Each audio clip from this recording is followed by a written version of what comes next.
Hey guys, I've been out here a while making videos, but I just wanted to say, sometimes people get really passionate about fighting the enemy, fighting the devil. And it's rightly so, you should get passionate and you should be ready to fight. You just should be. But how you fight is important. Some people, it's a physical fight. Sometimes you will have a physical fight. Sometimes it'll be some other sort of combat.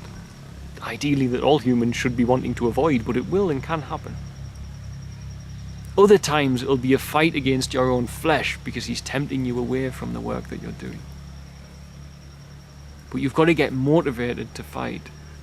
Because I'm under no illusion, as I've said recently, that the reason I'm sick is the whisper of the energy I call the enemy was managing to get into me and make me overdo all that I was doing. And it was a possibility it could have destroyed everything here if I destroyed my health enough. But how do I tackle that? Because you better believe you've got to do it. You've got to put on the gloves and fight. But there's no enemy in front of you. But the truth is, it's like a little journey. It starts here, and right here, you have to recognize something. You have to recognize that the enemy is there, and that he's working you out. Or she's working you out. And she's sussing out your weaknesses and how to bring you down and stop you from doing the good that you need to do in this planet. Stop you from serving God. And when you see that, you need to get passionate. You've got to get ready.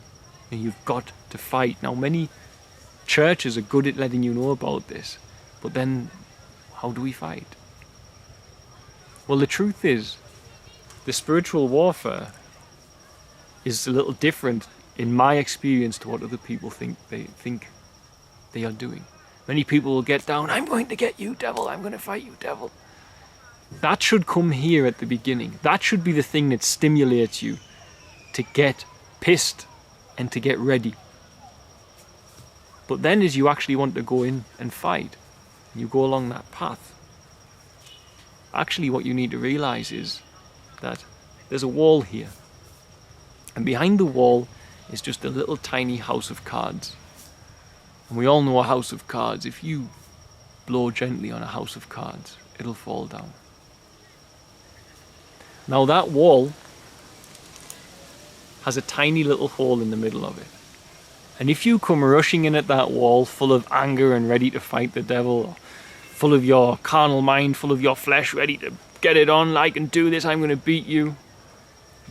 The wall hears you coming and the hole closes. And you can bash against that wall all you want, and you bash and you bash and you bash, and the house of cards stays standing. But if before you get to that wall, you take a deep breath, you get quiet, and you get right into the very middle of yourself, right in the center of all that you are, just as Jesus Christ did, then you'll become still enough and quiet enough and fine enough to slip through that wall, through that little gap, and blow the devil down. Because he's just a house of cards. He's weak. But what's the wall? The wall's your carnal mind. The wall's your ego. The wall is the lion that Samson fought. The wall is the Minotaur. If you don't know what I mean by that, the lion is the ego of the human being. That's what it represents. The Minotaur is the same. That's why you get lost in a maze, so you can fight it. You've got to find in the maze of meditation in your mind, you've got to find that beast. You've got to overcome it. But if you come up full of anger and aggro at that ego, at that wall, it'll close up and you'll not find your way around to the devil whispering through the hole, watching you through the hole, observing you. And sometimes he has lots of holes in the wall to watch you from, because it all depends on the nature of ourselves. One hole for debauchery, one hole for immorality. And he's watching. He can see you. And you're there at this end of the spectrum. The wall's here and this is his house of cards. And he's watching you, and he knows his next move to make you mess it up again. And sometimes someone who's been over here and knocked down the house of cards has so much passion they come to tell you, and it'll rile you up, and you go charging forward and you say, I'm going to change this, that's it, I'm going to do it. But you get to your ego and you're so loud and you're so intense that you can't get through the hole to simply blow on the house of cards. And of course, once you have blown on the house of cards,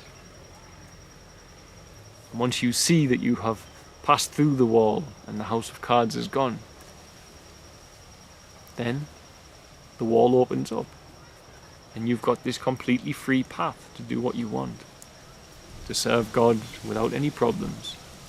And then bit by bit, as you make mistakes, as you sin a little more, as you think, it's okay, I can just take one more drink, it's okay, I'll just have some immoral sex this evening and then pray for forgiveness about it tomorrow.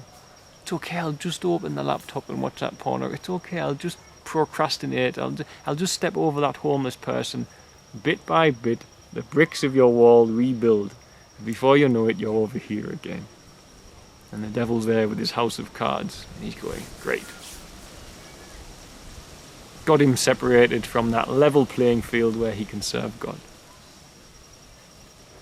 And so it starts again. But if you want to get through that wall to knock down that house of cards, you've got to get small. And the only way to get small is to eliminate your carnal mind. The only way to eliminate your carnal mind is to crucify yourself. The only way to crucify yourself is to end your five senses. The only way to end your five senses without dying and leaving this world forever is to sacrifice them in meditation. And when you do that, you pass through that little hole in the wall because the devil doesn't even see you coming and can't block up the hole. And you go over to the house of cards and you simply go, and it's gone.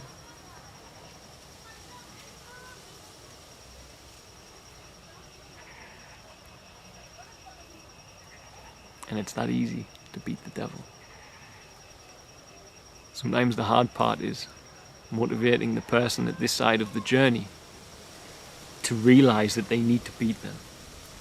And then the next hardest part is showing them that you can't beat it with force. You beat it by taking no thought for your life as Jesus instructed you to do. God bless, guys.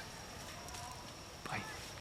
Thanks for watching. Don't forget to like, share and subscribe, as it really helps us to grow the channel and with it help more children here in Tanzania. Also, don't forget you can support our work by sharing with children in crisis here, be it sharing for a particular need or even sharing one-on-one support for education, housing, food and medical care. It can be done for as little as the cost of a cup of coffee a week back in the West after all. Just visit www.sharetanzania.co.uk to find out more. Lastly, remember you can also support us via Patreon, www.patreon.com/featherstail, and help keep us here in Tanzania to continue our work.